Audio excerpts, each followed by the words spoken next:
Back in the workshop. It's another gray day. As you can see out here, I have no direct sunlight. The sun should be coming in from that side right now. Huge rain cloud there. Oh, good Lord. I mean, it's just one of those nasty days. Once again, we've had quite a few. The beauty is that I'm charging. And this is what I love about the circuit. You just saw the charge cycle go to the battery. I have the meter hooked up to the battery right now so that I can get an idea as to where the battery is. The jump-in power is the circuitry coming on. So there it goes again.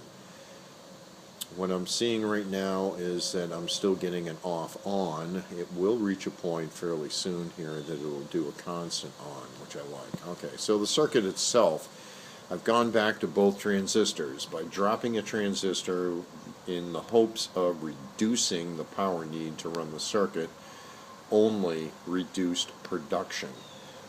So actually an addition of another transistor on there might have been a good idea. The wire jumped across right now is so that I can keep playing with the resistors off the pot. I think I've come into the point that I'm comfortable right now having two of those 1 watt, 100 watt resistors on there, and the pot is actually tuned, I'd say about a third of the way up right now. Seems to be a fairly decent spot for it to be in. The capacitors are still on board. Really like the way that's happening. I want to thank Kyle for the suggestion of throwing the diode on there to help break the spike down. I had a resistor on there. It was my way of trying to get to that point of breaking the spike. The diode does the same thing, and not sure if I see better production from it. Does the job. I'm going to understand why the diode versus the resistor, but it works, and I'm very pleased with it. I kept the 5401s for the diodes on the back side of it, because once again, if this thing runs at a higher point, I could have spikes in there that I'm not prepared for. And so Doug's suggestion of getting that on there, I totally agree with, and I thank you very much for. I did change over the resistors to the higher resistor. I think I have 72s on there right now. But they are 1/4 watt. Doug was suggesting 1/2 watt. It's what I could find. It's what I had on hand. It's what I used. And the system is running. May run better if I was actually at that 1/2 watt.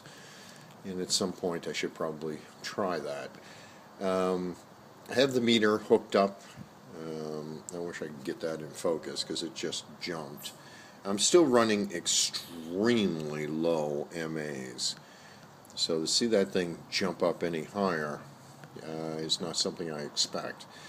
But at the same time, I have my battery that I could not charge on the charger itself up and running, and I'm picking up a decent charge. So the system does work. The system works very well. I'm looking forward to upgrading this into a higher, a better, and probably bringing around my better panels, which are in a better position, and get those running on a better circuit. Okay, that's what I'm up to. This is where this thing has come to. Very pleased. Thank you all for your help. Gonna move forward.